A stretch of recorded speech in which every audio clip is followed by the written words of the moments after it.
नमस्कार। मेरा नाम भाऊ तोरसेकर। आप देख रहे हैं प्रतिवाद।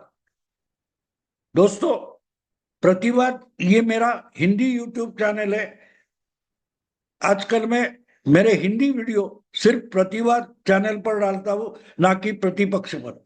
तो जो मेरा हिंदी वीडियो सुनना चाहते हैं वो प्रतिवाद को सब्सक्राइब करें, ये आपसे आग्रह है। दोस्तों, आज मैं फिर महाराष्ट्र की राजनीति पर बात करूंगा, क्योंकि महाराष्ट्र का चुनाव एक अजीब मोड़ पर आकर खड़ा हो गया है। अब मैं बोल रहा हूं तो तारीख 18 है, यानी सिर्फ 10 दिन के लिए प्रचार का समय बाकी है। 18 नवंबर को महाराष्ट्र में प्रचार बंद हो जाएगा, झारखंड में भी हो जाएगा, क्योंकि 20 नवंबर को मतदान होना है, वोटिंग होना है, और 23 नवंबर को मतगणना होने वाली है।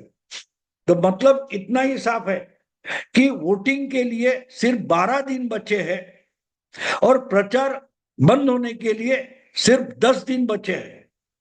और ऐसे समय में जो कुछ स्थितियां है महाराष्ट्र में, कौन जीतेगा कौन हारेगा, महाविकास आघाड़ी जीत सकती है, उनकी सरकार बन सकती है, या महायुति फिर से सत्ता में आ जाएगी, अजित पवार का क्या होगा, क्या बीजेपी 100 से ज्यादा एमएलए चुनकर ला सकती है, क्या कांग्रेस बड़ी पार्टी होगी, उद्धव की पार्टी का वजूद टिकेगा या नहीं टिकेगा, इस पर बहुत सारी चर्चा चल रही है। लेकिन इसी दरमियान जो मुद्दे उठाए जा रहे थे कि महाराष्ट्र के विधानसभा चुनाव में या हो चुके लोकसभा के चुनाव में कौन कौन से महत्वपूर्ण मुद्दे थे, तो उस मुद्दों में एक बात बार बार आती रही, वो है मराठा आरक्षण।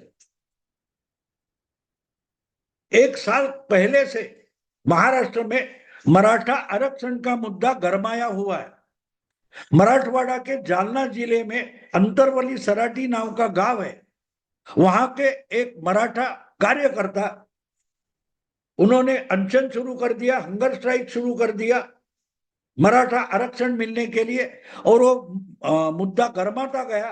एक दिन उनकी जान को धोखा है, इसलिए प्रशासन ने उनको ट्रीटमेंट करने के लिए सरकार के डॉक्टर, पुलिस पहुंच गई, तो उसमें पत्थरबाजी हो गई और लाठीमार हो गया, और मुद्दा इतना गरमाया गया कि देखते देखते एक गांव में जो मसला चल रहा था वो पूरा महाराष्ट्र का मामला हो गया, मराठा आरक्षण।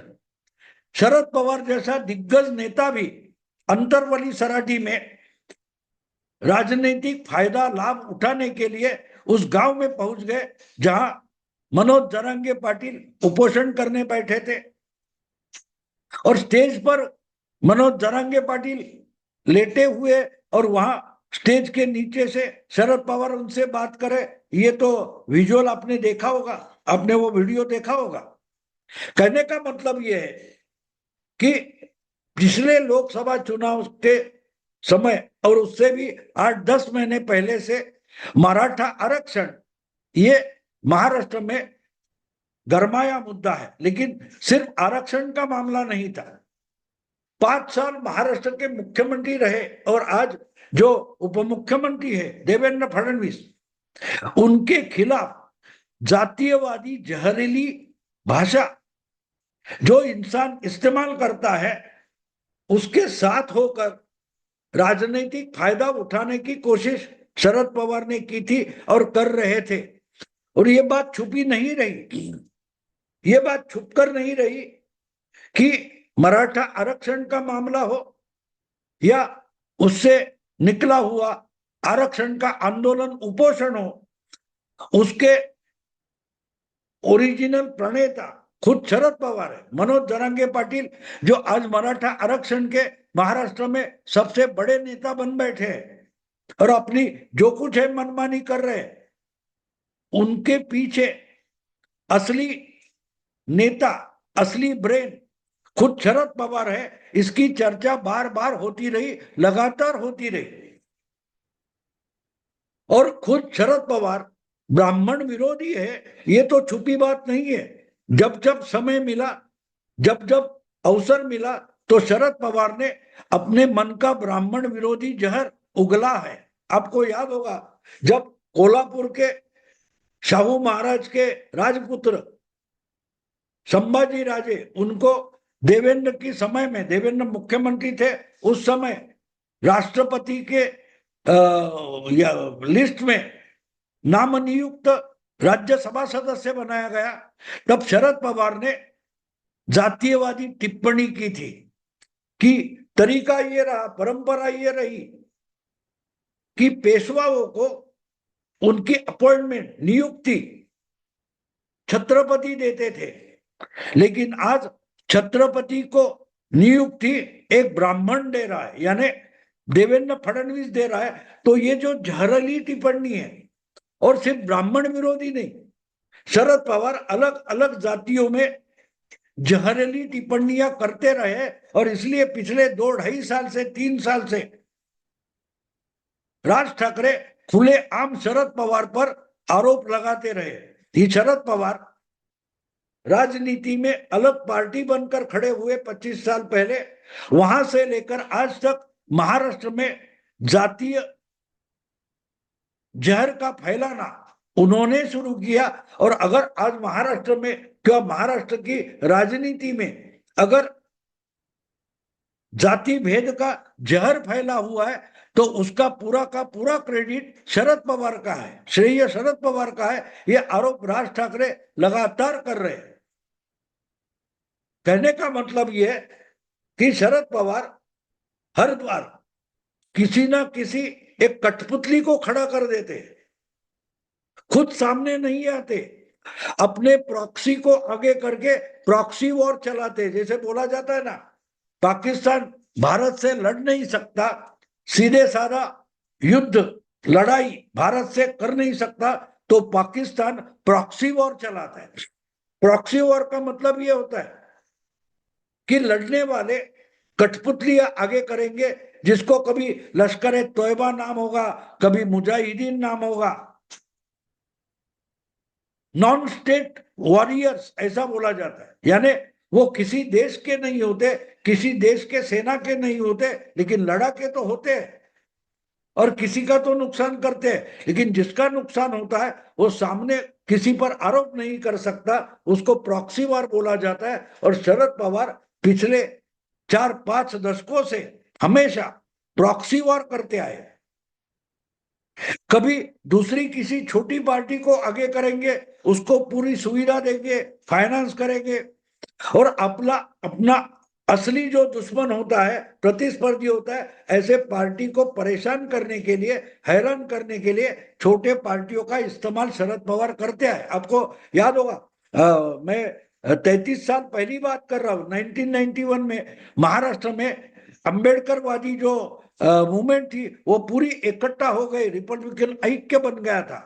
तो उनको तोड़कर शरद पवार ने रामदास आठवले को अलग निकाला और उनको साथ में लेकर बीजेपी के खिलाफ दलितों को हमारे साथ आना चाहिए, ऐसा एक नैरेटिव बनाया था।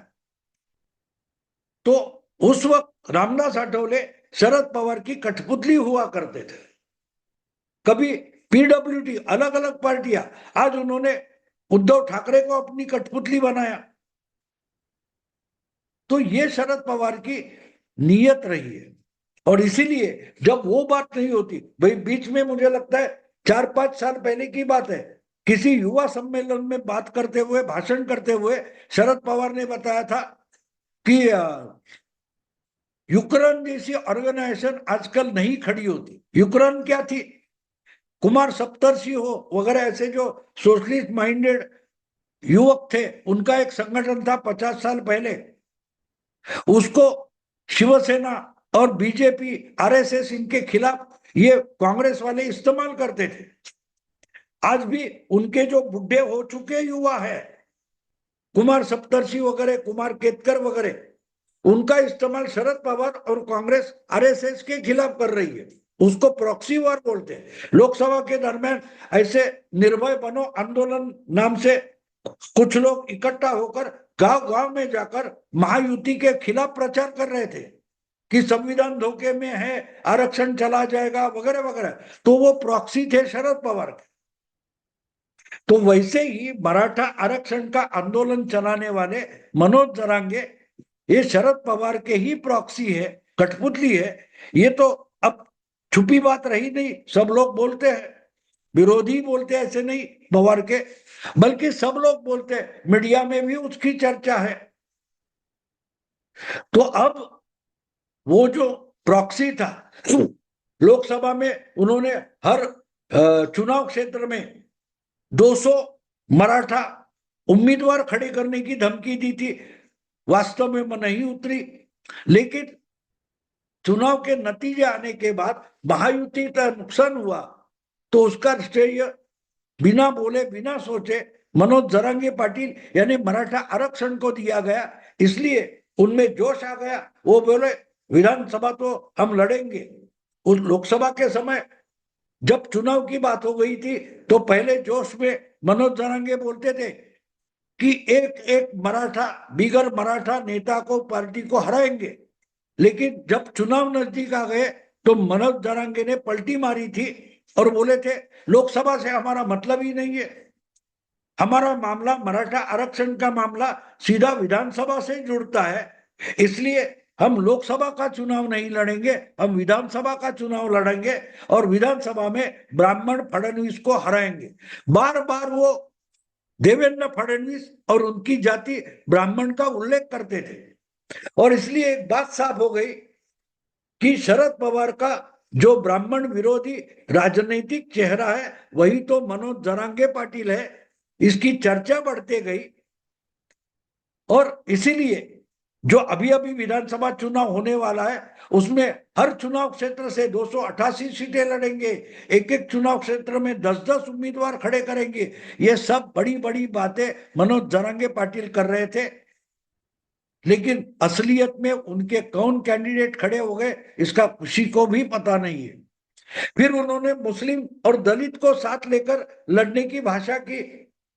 अंबेडकरवादी शायद कोई नेता जो है बाबा साहब के पोते हैं और नोमानी करके मुस्लिम नेता है, उनको साथ लेकर उन्होंने मीटिंग की थी, एक लिस्ट बनाने की कोशिश की थी।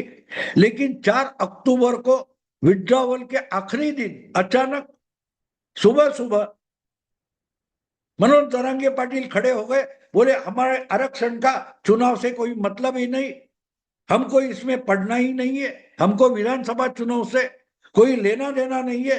जो भी मेरे इशारे पर अगर चुनाव में उम्मीदवार बनकर उतरे हैं तो उनको विड्रॉ करना चाहिए, हमको चुनाव नहीं लड़ना है।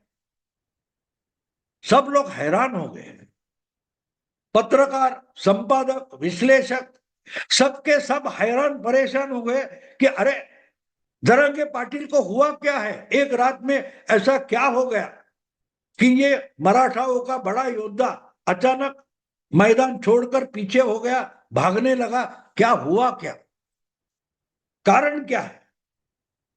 जो कल तक लड़ने की भाषा बोल रहा था, 288, 190, 150, 125 ये आंकड़े फेंक रहा था उम्मीदवारों के, वो अचानक चुनाव छोड़कर क्यों भाग रहा है, इस ये रहस्य बन गया। और इस सवाल का जवाब किसी पत्रकार को, संपादक को नहीं मिल रहा था और इसकी चर्चा बनती रही।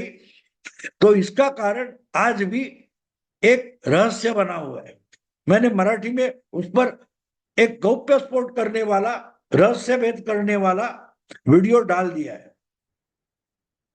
एक बात ऐसी हो गई कि जिस ढंग की भाषा शरद पवार आड़ लेकर बोलते हैं वो स्पष्ट भाषा में जरांगे पाटिल बोलते थे कि यस, मराठा आंदोलन ब्राह्मणों के खिलाफ है, मराठा आरक्षण आंदोलन ओबीसी के खिलाफ है, हम मराठाओं के वोट लेकर बाकी सारी जाति के लोगों को हराएंगे। इस ढंग की खुली आम भाषा जो होती है वो कानून के दायरे में आती है। और जब आप जाति भेद, धर्म भेद का इस्तेमाल करके चुनाव लड़ते हो तो आपका चुनाव कोर्ट में जाकर रद्द हो सकता है। और ऐसे मामले और मसले इसके पहले हो चुके हैं। बहुत सारे चुनाव शिवसेना जहां से हिंदुत्ववादी हो गई, वो पहला चुनाव 1987 का था। डॉक्टर रमेश प्रभु एक उपचुनाव में हिंदुत्व का झंडा लेकर शिवसेना के एमएलए बने थे और उस पर कोर्ट में मामला चला गया। तो उस हिंदुत्व के कारण डॉक्टर रमेश प्रभु का चुनाव जो था वो रद्द किया गया था। उसी कारण से किसी मंदिर में प्रवचन कीर्तन में शामिल होकर वोट मांगने वाले शिवसेना के दूसरे उम्मीदवार थे 90 के सूर्यकांत महाडिक, जो कुर्ला नेहरू नगर से चुनाव जीत गए थे, उनके खिलाफ धर्म के नाम पर वोट मांगा, ऐसा प्रचार हो गया, ऐसा केस हो गया और कोर्ट में सूर्यकांत महाडिक का चुनाव रद्द किया गया था।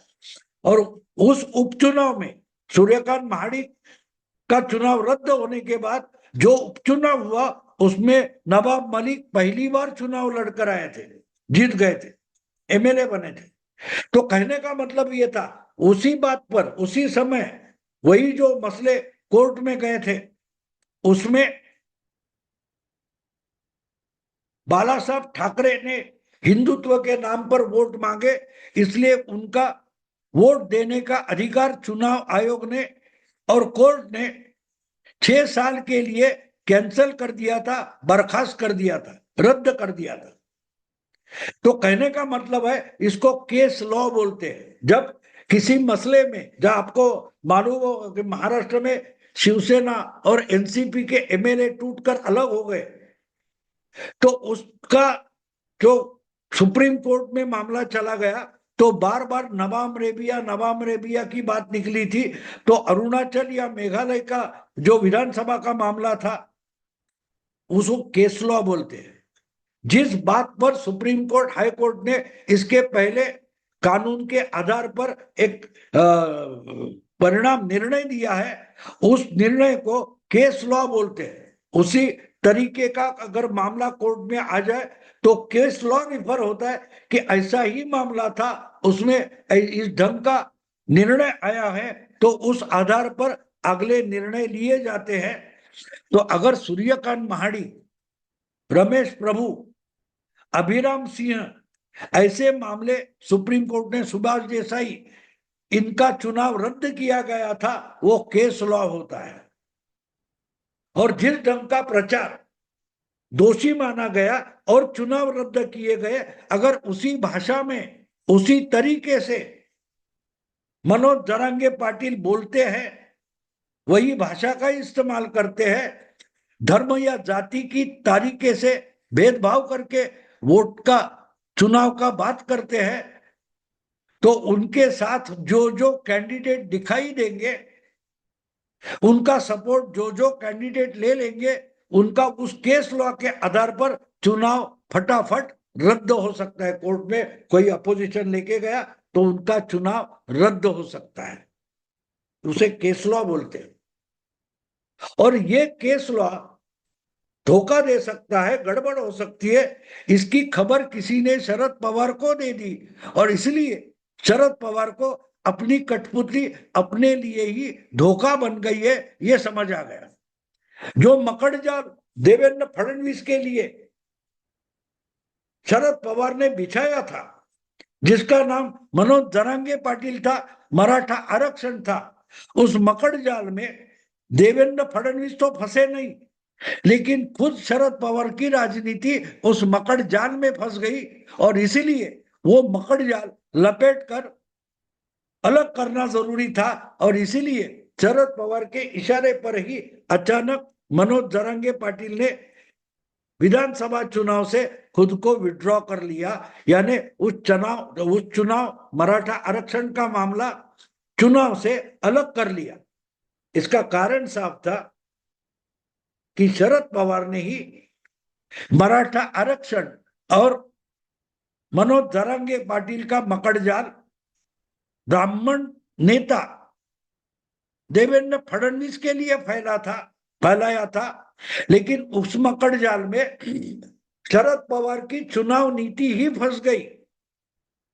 किसी बड़ी वकील ने शायद उनको सलाह दे दी, ऐसे मैंने सुना है, मेरे पास उसका कोई सबूत नहीं है, लेकिन किसी बड़ी वकील ने शरद पवार को ये धोखा दिखाया कि अगर आपकी पार्टी उनकी पार्टी के समरसिंह घाटगे मिलने गए थे मनोज जरांगे पाटिल को, तो ऐसे मामले अगर चुनाव के बाद कोर्ट में चले गए तो शरद पवार के या जरांगे पाटिल के जो लोग चुनकर आएंगे उनके खिलाफ मामला गया तो चुनकर आए हुए जो एमएलए हो गए वो उस केस में फंस जाएंगे और 1-1.5 साल में बड़ी संख्या में वो सब डिस्क्वालीफाई हो सकते हैं, उनका चुनाव रद्द हो सकता है। ये सामने आएगा।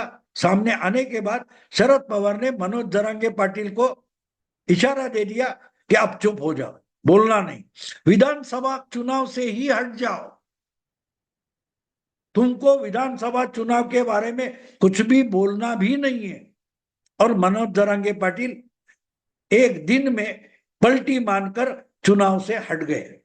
इसका कारण सीधा था, देवेंद्र फडणवीस के लिए जो मकड़जाल शरद पवार ने बुना था उसमें शरद पवार की खुद की राजनीति, चुनाव नीति फंस गई। दोस्तों, अगर ये वीडियो आपको पसंद आए तो लाइक कीजिए, शेयर कीजिए और प्रतिवाद को कृपया सब्सक्राइब कीजिए। नमस्कार।